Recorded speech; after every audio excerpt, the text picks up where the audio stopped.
Good evening, everybody. Matt M. back once again. I know I'm a few minutes early, but I want to make sure we don't have any technical gremlins, seeing as I haven't actually done a live stream for quite some time now. Hope everybody's doing really well. Let's see who we got here so far. We have Reviews for Noobs, Stephen Barber's here, and George Blakely and Classic Mobile Home. Nice to see everybody here. So, you guys are probably wondering what in the world's been going on lately. Well, nothing too much on the work front, but I did want to give you guys a diet and lifestyle. We're not going to say diet, it's a lifestyle change.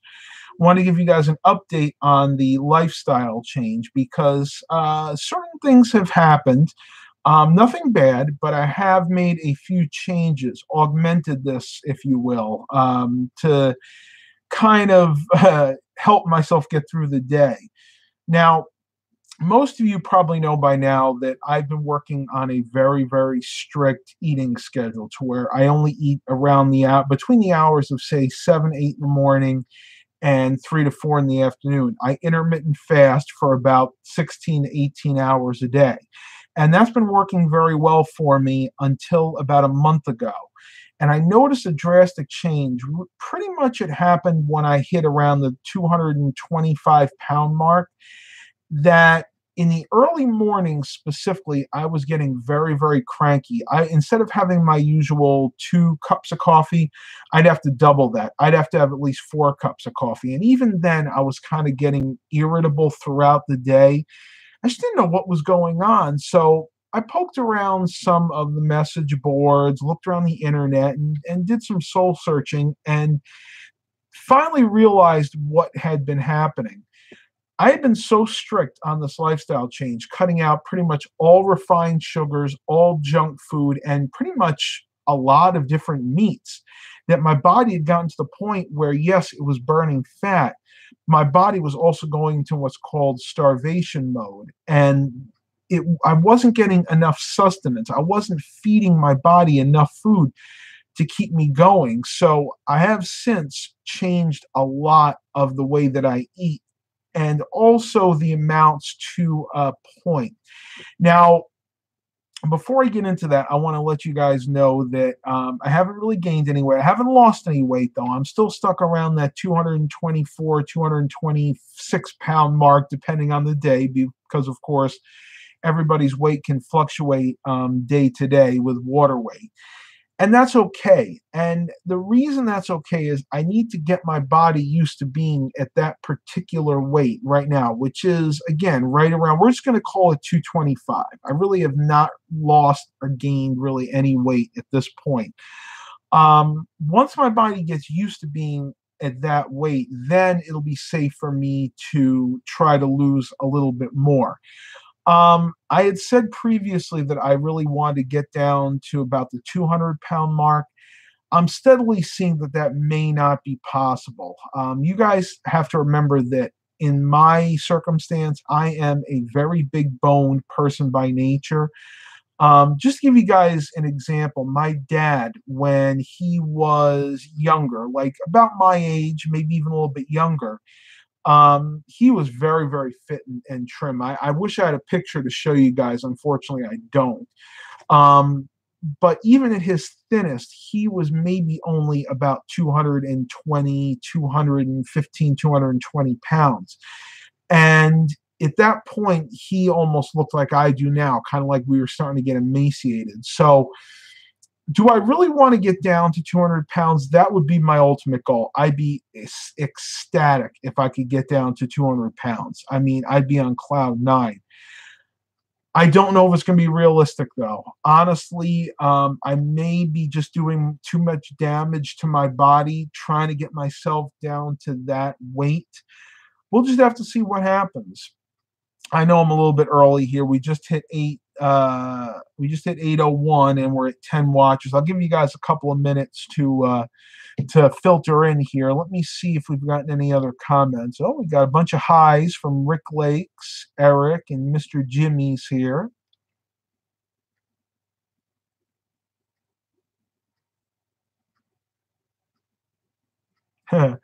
Nick Roberts says that I look good when my mom filmed me in my new jeans.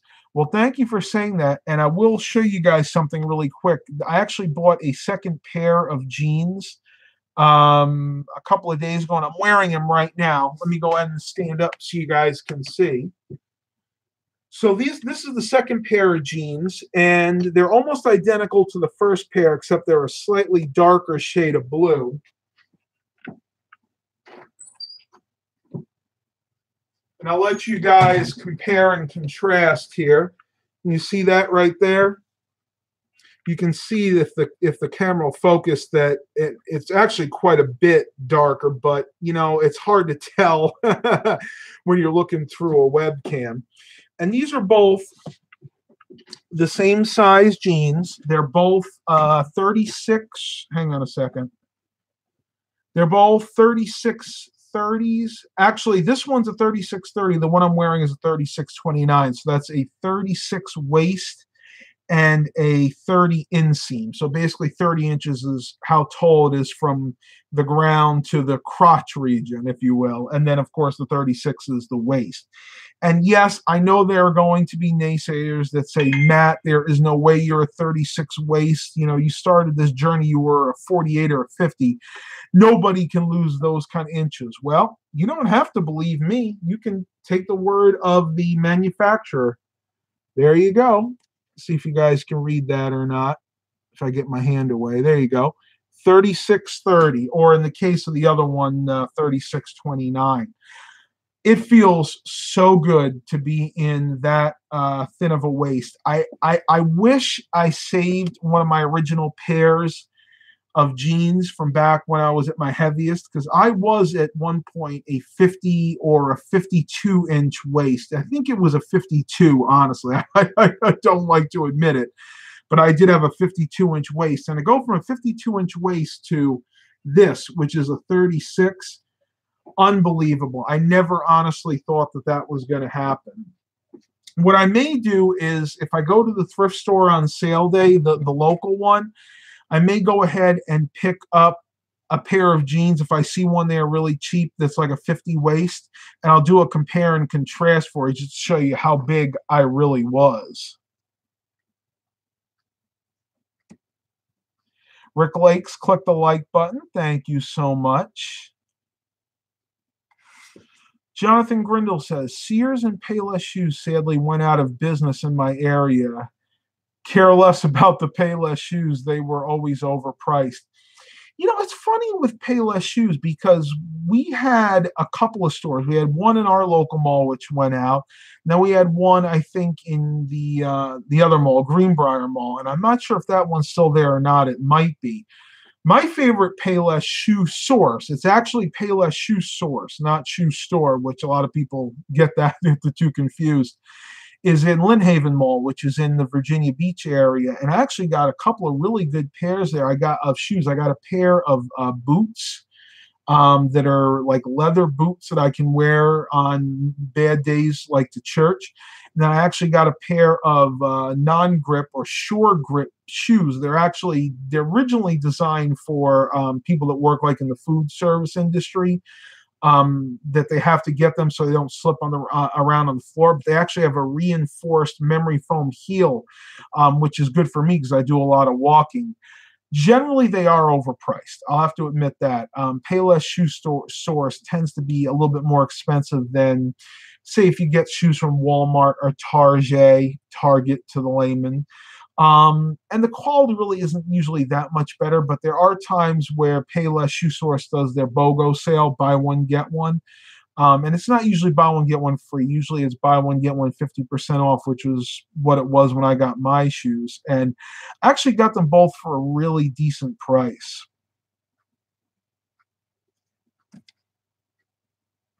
Eric says, I think there is still a Payless next to my closest Dollar Tree. They're getting far and few between. That's another store like Sears, unfortunately, that's on the verge of bankruptcy, and wouldn't be surprised to see them go by the wayside maybe in the next year or so. Excuse me. Let me get a sip of water here.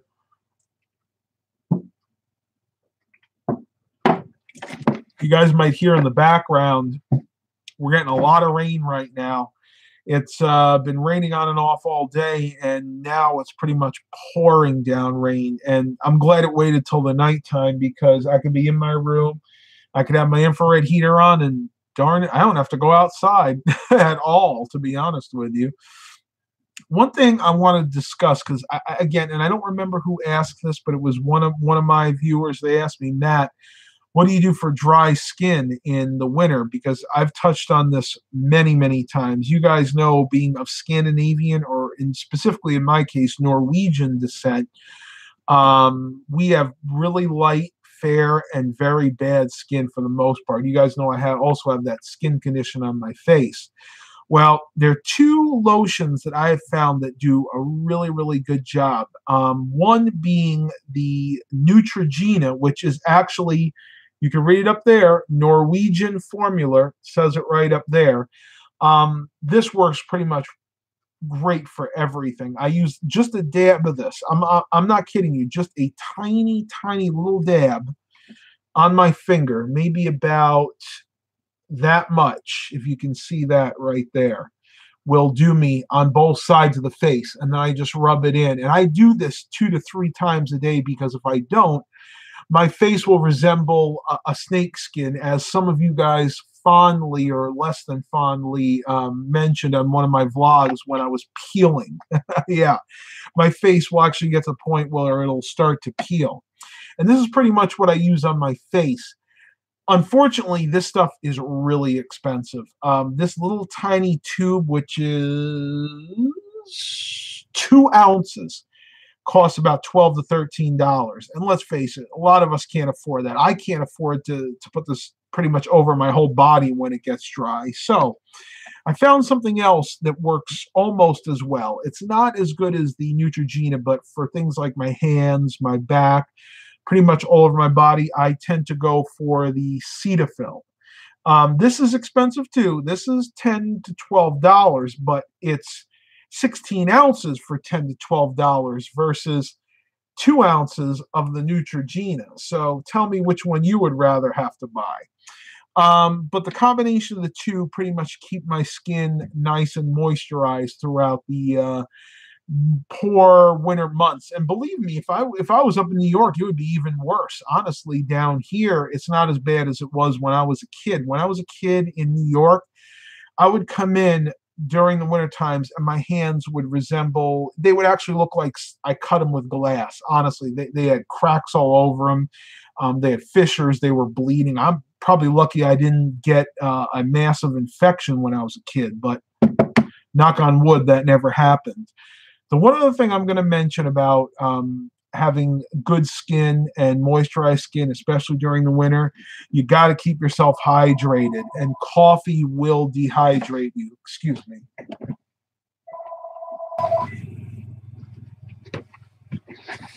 Wow. Spam call. Can you believe it? We're actually still getting spam calls at 8 o'clock at night. They are getting ruthless, I'm telling you. Eric Brunhammer goes, I got a pair of shoes from them for a funeral, and I swear they were made from cardboard. I would have been better off spending a few more dollars for some from Walmart. You got to be really careful. Payless Shoe Source sells Champion shoes, which you think to yourself, hey, Champion is a really good brand. They make great athletic wear. They make crappy shoes. I'm telling you, they're all man-made materials. They tend to use the cheapest faux rubber, or whatever you like to call it. I guess it's rubber if it's not leather. And even more to the point, they use very, very cheap foam. And I remember this because I bought a pair of Champion shoes from Walmart, I think for, I want to say it was maybe like $15 or $20. And they didn't even last me 2 months. And this was before I started walking a lot. So yeah, they just don't last at all. You have to know what you're buying. And I'm not an expert on shoes. I know what I like. I tend to get shoes like the Avias, the Vans. Right now, the best pair of shoes I have are Coleman hikers that I actually got from BJ's, the actual My mind just went blank. It's like a Costco, like a warehouse store, if you will. It's BJ's, but they're really cheap. And the nice thing about them was they're waterproof. Um, I wouldn't really call them high tops. They're kind of mid tops, but they actually were covered with all this rubber waterproofing that makes it nice, especially when I'm walking outside. And they have a very, very good support structure. They are leather, real leather, and they have really nice tread on them. So when you use them outside, especially walking, hiking like I do, but even walking outside when it's raining a lot, they have really, really good grip. I know a lot of people don't have BJ's near where they are. I'm sure you can probably get them online. Let me look that up real quick.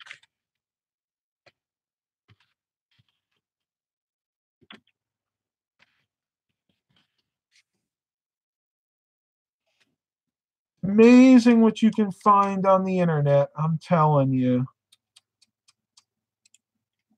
Here we go. Here they are at Boscov's. Let me see if I can share this link with you. They're asking $40, which is a little bit higher. Nope, it's not going to let me share that link. Hang on.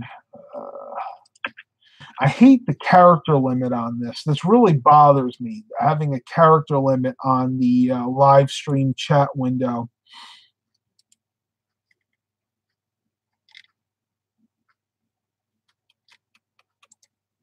Oh yeah, you don't want to get them from Amazon. You'll be spending way too much money.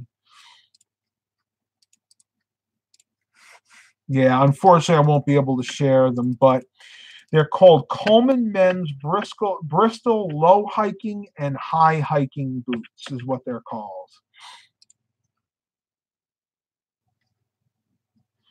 Google URL shortener. Let me look that up.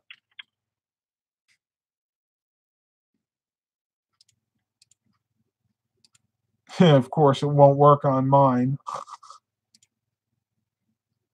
Here we go. Okay.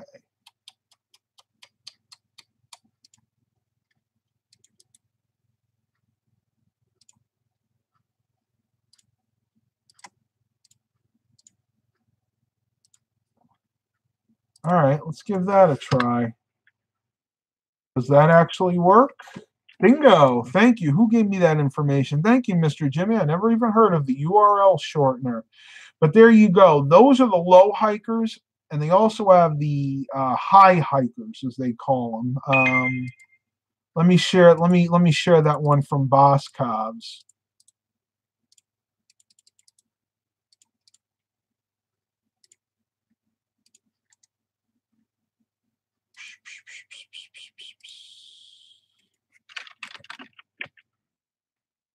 You can tell I'm good with multitasking, right? Not. And they're the high hikers from Boscov, so you guys can get kind of a rough idea. Moving on. I know I get on a tangent sometimes. Eric Brunhammer goes, I tend to stick to Rockport or Nike, mostly Rockport. I had a pair of Rockport years ago, and they were okay. Fun fact, well, maybe not so fun for me. I cannot wear Nike shoes. Nike shoes tend to run way too narrow for me, and I have very, very wide feet. If you don't believe me, I'll show you. There we go. Wide feet. Big, big, wide Scandinavian feet. Bet you guys thought I wouldn't do that, huh? Well, you're wrong. I did. I only wear Van shoes. James King. Yeah, I love Van shoes. The only problem with Van shoes, at least around here, they cost a lot of money.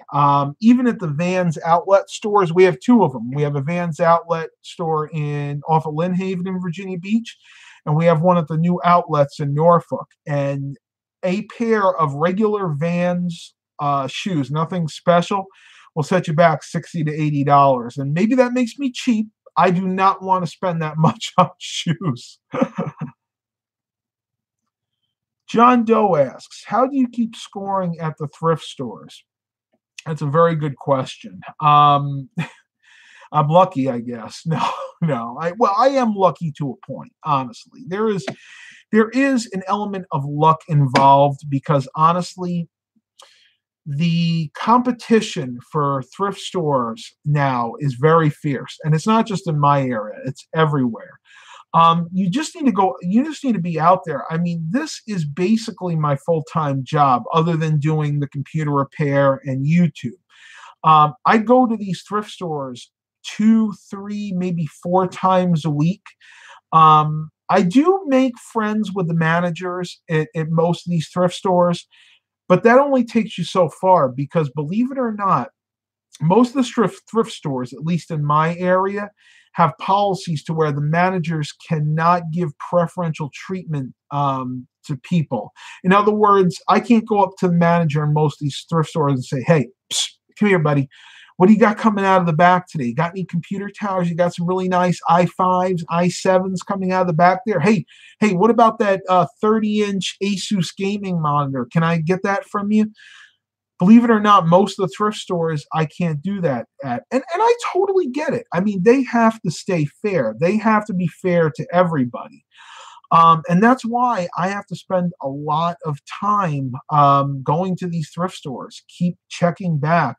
And in all fairness, some of the managers will give me hints. They'll say, you know what, check back on Wednesday. Wednesday's a good time for you to come back and visit us. But they won't, most of them won't be at all specific. Now there are a few of the stores out there, and I'm not going to name names. I'm not going to tell you guys which stores they are that will just downright bring stuff out for me to buy. But they are far and few between. And unfortunately, that's probably what you're going to find in your area too. Because really, they do have to stay fair. They can't play favorites. If they start playing favorites, then their jobs could actually be in jeopardy. And nobody wants that.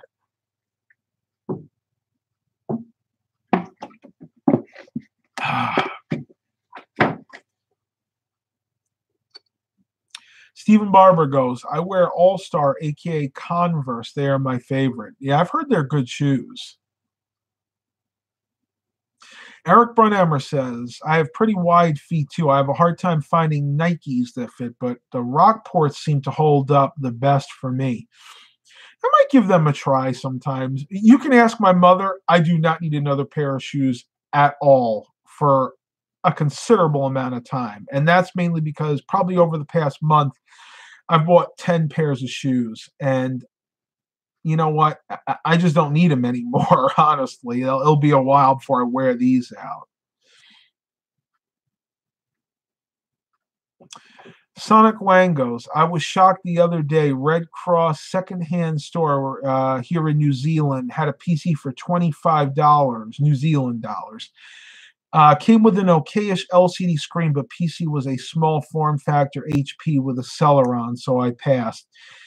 Yeah, the problem with those with the Celerons, you really just can't do much with them. Now, if it's a newer one with a Celeron dual core, then yeah, I mean you can do some decent multitasking, maybe watch some HD video, but when it comes to gaming, they really can't do much, honestly, other than maybe like Microsoft Store games.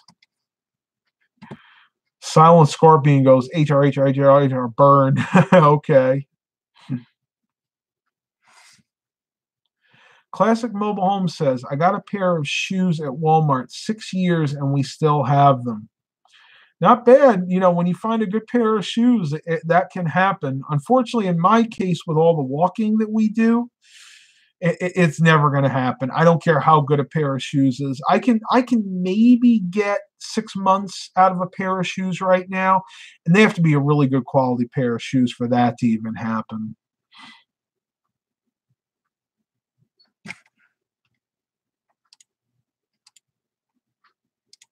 Okay.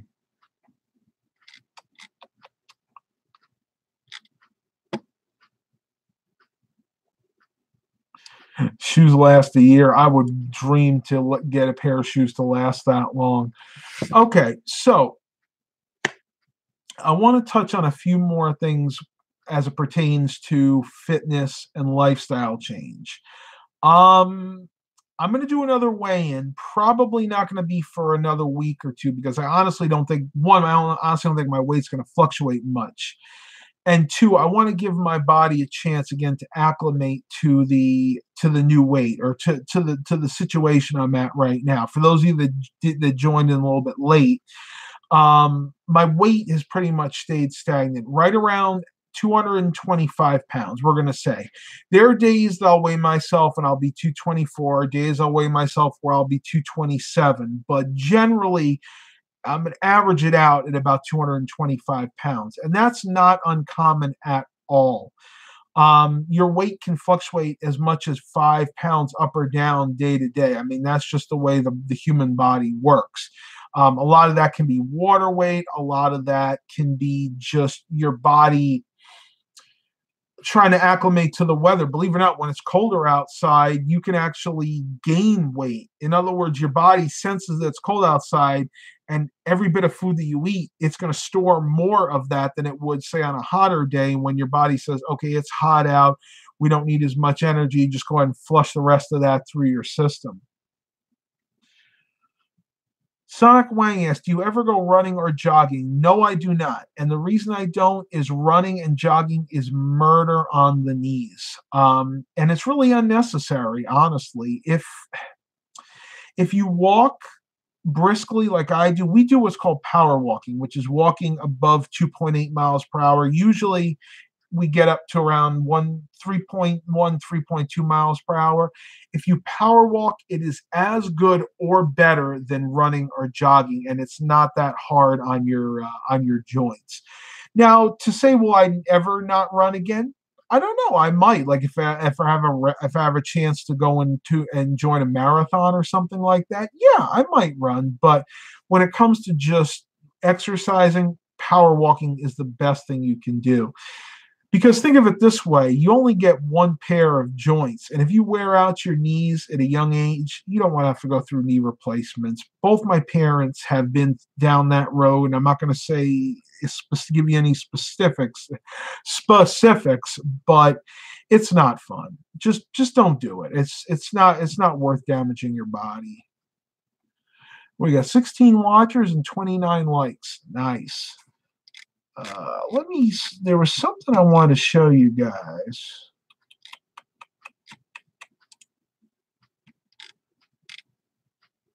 Oh yeah, Miss Sue. I'm not sure if she's here tonight, but she had made a comment to the video I did, put up the vlog I did of a visit with Eric Brunhammer, and she was talking about when I went to Tropical Smoothie Cafe and I got the 3-cheese chicken quesadilla that I liked so much, and she had commented that where was she heard that they're not always consistent. Now, I can't speak for the one near me because the one that I went to was actually way down in the Virginia Beach area, and that one was really good. I'll have to say that was a really good lunch. Basically, it was 3 different cheeses, and you guys might have seen the vlog, but I'll for the benefit of those that didn't, I'll let you know what it basically was 3 different cheeses. I think it was cheddar, Swiss, and maybe some kind of like Havarti or a what's the other one? Like a pepper jack cheese with the chicken.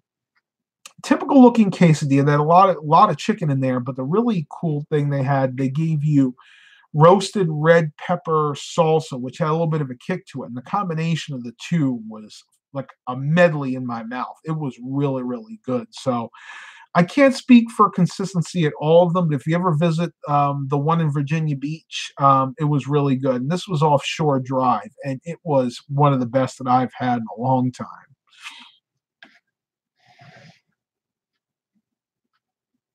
I love what Eric Brunhammer said. He goes, imagine being such a loser that you have nothing better to do than to troll someone who is enjoying their life.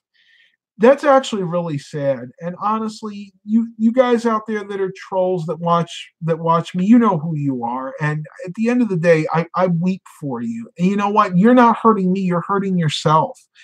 And I would love to see you guys get a life, literally get a life, and not have to put other people down. Because if you're putting other people down, chances are you're not very happy with your life. Sonic Mango's cheddar cheese.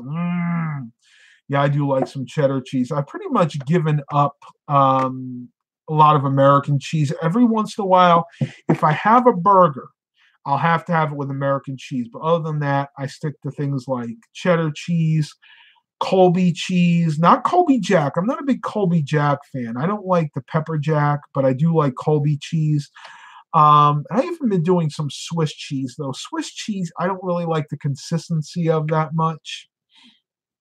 But that was another thing I wanted to mention. I had talked a little bit about giving up a lot of different beef products, basically. Like I wasn't eating a lot of beef. Well, I've kind of put a little bit of that back into my body, into my lifestyle. I was originally going to totally give up beef altogether, but I found that my body kind of has a yearning or hankering for it, and in moderation, any kind of meat is okay, whether it be beef, pork, chicken, fish. I don't care what it is. Now, I don't go out of my way to eat a lot of beef. Like, I don't have burgers on a regular basis. My consumption of a hamburger or a cheeseburger is maybe 3 or 4 times a year at most. But where I do eat some beef, like my dad's making his vegetable beef soup right now, I will be eating probably quite a bit of that. I eat it in soups. Occasionally, I might have something like a pot roast. But my reasoning for adding that back into my diet is I think the nutrients I was getting from it, my body was starting to miss. Because as I stated earlier in this live stream, I was getting to be a real grump, honestly. I mean, that's why I wasn't making a lot of YouTube videos. It really wasn't that I didn't have a lot to talk about. It was just that I really wasn't feeling that great. And now that I've added certain foods back into my diet, not just beef, I'm not kidding you guys. I've actually started adding some junkier stuff in. Every day, I make sure I have something like a handful of M&Ms, maybe a honey bun, stuff that we would consider junk food. Now, I will tell you this: I make sure that none of this, what I eat, has the high fructose corn syrup. The stuff that I eat has to have just regular sugar. But ever since I've started adding a little bit of this back into my diet, I've noticed that my mood has changed for the better.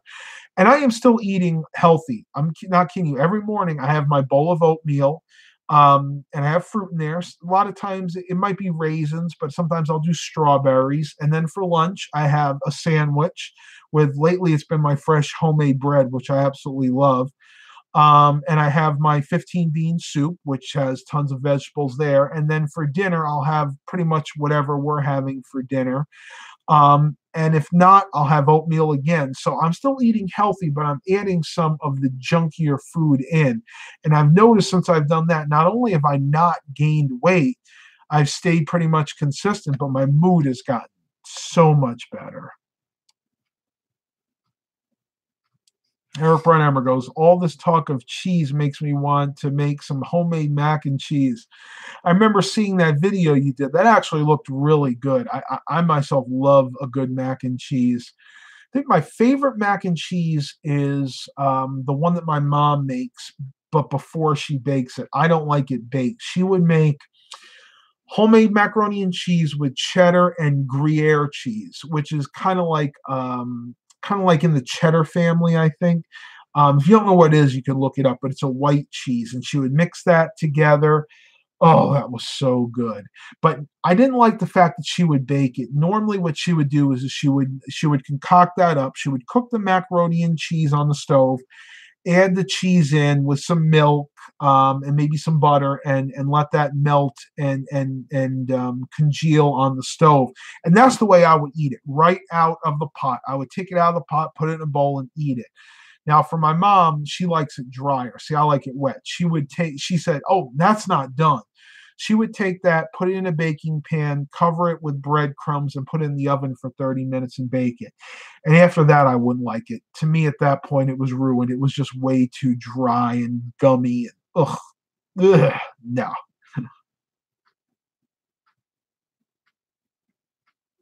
Fried mac and cheese. Mac and cheese with bacon. I don't, you guys know I'm not a big bacon fan. Now, frying mac and cheese. That sounds interesting. I might actually give that a try. I don't own a deep fryer, but I do have my air fryer. That gives me an idea.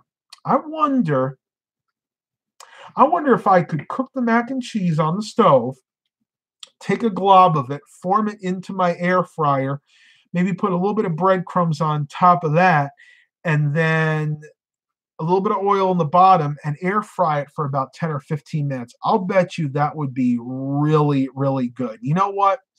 I think I'm going to make a note of that real quick. Let me do that before I forget.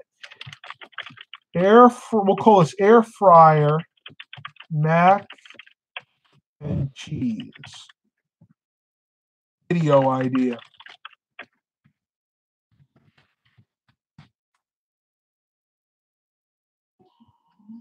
Now, if I don't save this, then you guys know I'll forget. So you guys will have to remind me if it goes too long before me actually doing this. Oh, yes, it is valid. Oh, that's because I'm saving it as a rich in the RTF rich text format.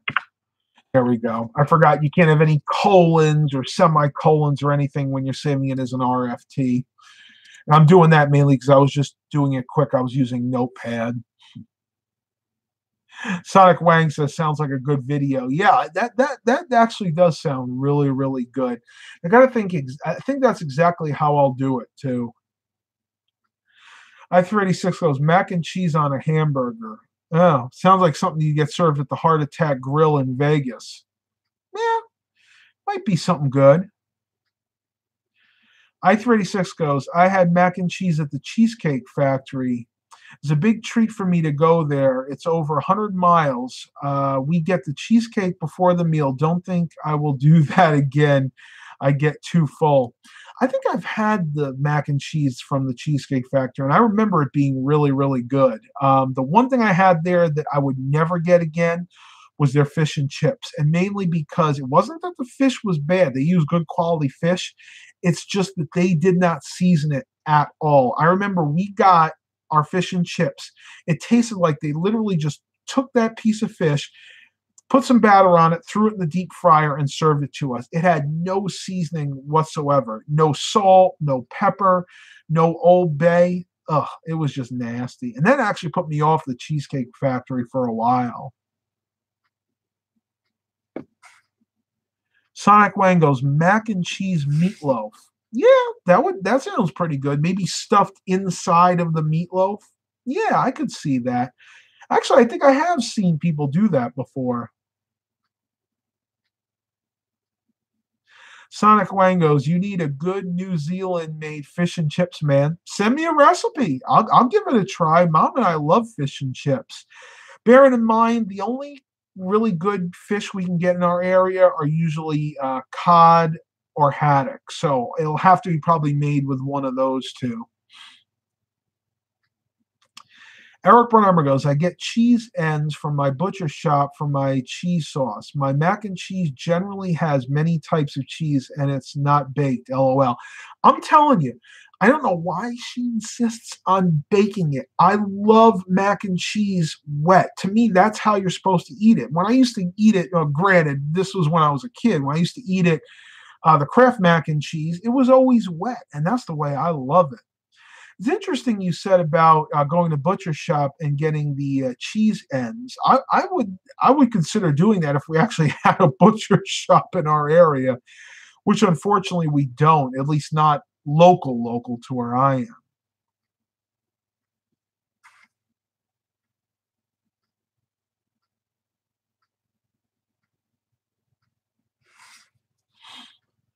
Mark Covington's here. He says, hey, Matt, do you think you could one day do a video on how to deep fry spaghetti? I don't even think that's possible. You know what? I don't know. I mean, these are all good ideas. I mean, I guess theoretically you could deep fry spaghetti, but honestly, I probably wouldn't want to eat it. It just kind of, I don't think it would work, honestly.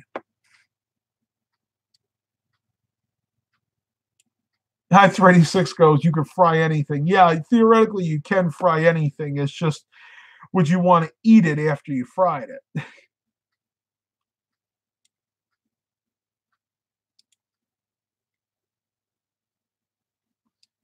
Okay, I thought I missed that one from Mark Covington. He was asking me how's the exercise coming along. Really good. As a matter of fact, I'll show you guys my steps for tonight. It's not as good as some of the other days. Right now I'm at 24,917 steps. That equates to 12.58 miles. 1,637 calories burned. Actually, it's more like 2,000. This underestimates the calories burned. And I walked an average of 3.2 miles per hour today. So actually, my rate of walking is a little bit higher than it has been in the past. Over the past week, I think I averaged about 3 miles an hour, maybe 3.4, something like that. Reviews for Noobs asks, what would you say is the worst thing to deep fry? Well, I would think the worst thing to deep fry would be a pair of jeans. I mean, it would just be real leathery when it got out, and honestly, probably just wouldn't be that appetizing. I don't think it would actually taste very good either. CFWW says, congrats on being a 36-inch waist. That is great.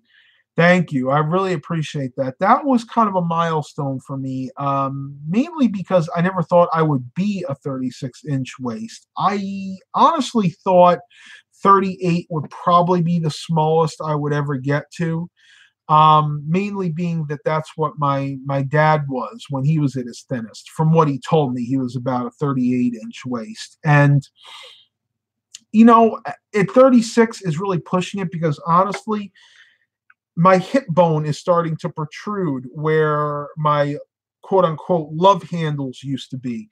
So even if I do lose a few more inches, I think a 36 is ultimately the smallest waist I will ever be. 34 just probably isn't realistic because, again, I am a wide and a big bone person by nature. Tell you one thing I'd really like to finally firm up is my little neck waddle there. You see that? Waddle, waddle, waddle. But I think that'll come in time.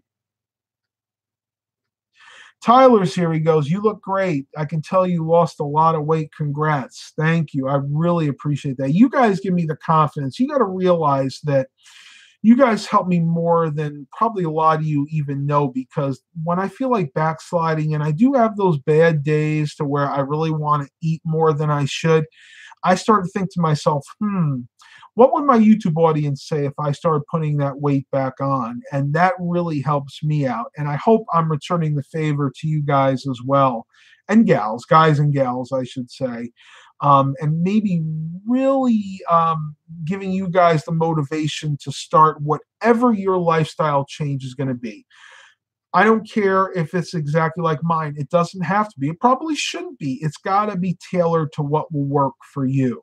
And the best thing you can do for that, I'm not a big proponent of doctors for the most part, but before you start any type of lifestyle change like this, you do need to go to your doctor and get a physical. Have them make sure that you're physically fit enough to start a lifestyle change. And number two, you want to think about visiting a nutritionist. Now, I didn't visit the nutritionist because I kind of did the research I needed to know what I need to put into my diet. But a nutritionist will always help. My ex used to visit a nutritionist, and she knew what she needed to put in her body to basically help jumpstart her lifestyle change. So I'm starting to ramble here. Woo! I36 says, so now my custom desktop is officially paid off.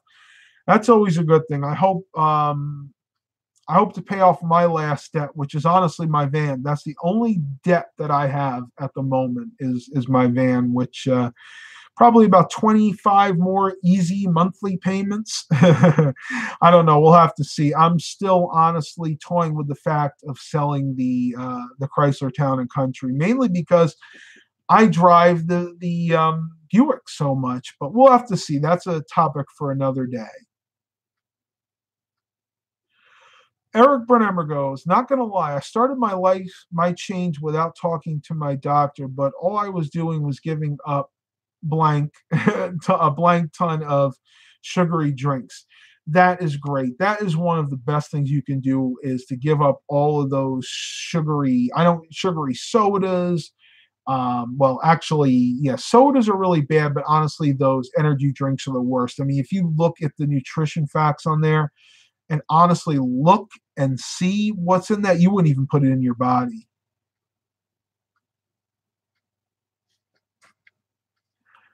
Evan Kioki asks, do you have Google FI service in your area? I'm not sure what that is, Google Fi. I'll have to look that up. Stephen Barber goes, I paid off my baby today. My HBO and I am still in debt because I bought a new iPhone 8 Plus, LOL.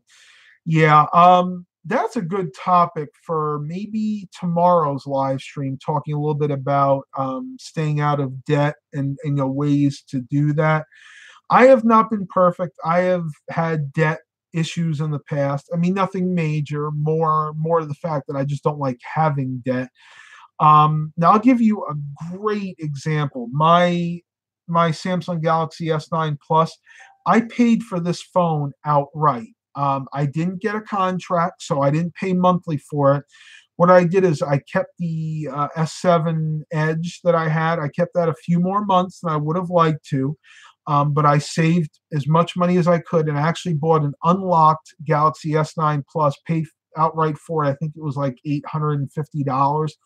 And that's what I recommend doing. Now, granted, there are times that you have to put yourself in debt for various things, but the idea is if you do that, you don't want to do it for long. Like, I know people that are out there that carry balances on credit cards for months and months and even years. That's what you want to try to avoid. But I'm not going to talk about that in this live stream because we're about to end it here. We're at about 47 minutes. I am starting to lose my voice again. I hope you guys really, really enjoyed this. Let me get to maybe one or two more questions, and then we're going to go ahead and call this a night. Evan Kyoki goes, Google FI is Google's phone service plan that uses both Sprint and T-Mobile. I honestly don't know if we have that in our area or not. I'm actually very happy with AT&T, which is what I have right now. And honestly, I only pay about $10 more a month than if I was on Straight Talk. A Straight Talk, which is Walmart's plan, used to offer it for $45 a month unlimited. Now they upped it to $55. I only pay $64 a month. So I'm actually only paying about $8 more a month. And I honestly think my service with AT&T is a little bit better. And it's also unlimited. All right, tubers, that is it for tonight. Hope you guys enjoyed the live stream. Stay tuned tomorrow night, 8 p.m. Eastern Standard Time. Hopefully we can get a few more people here. Please continue to like and subscribe. And as always, have a blessed day, everybody.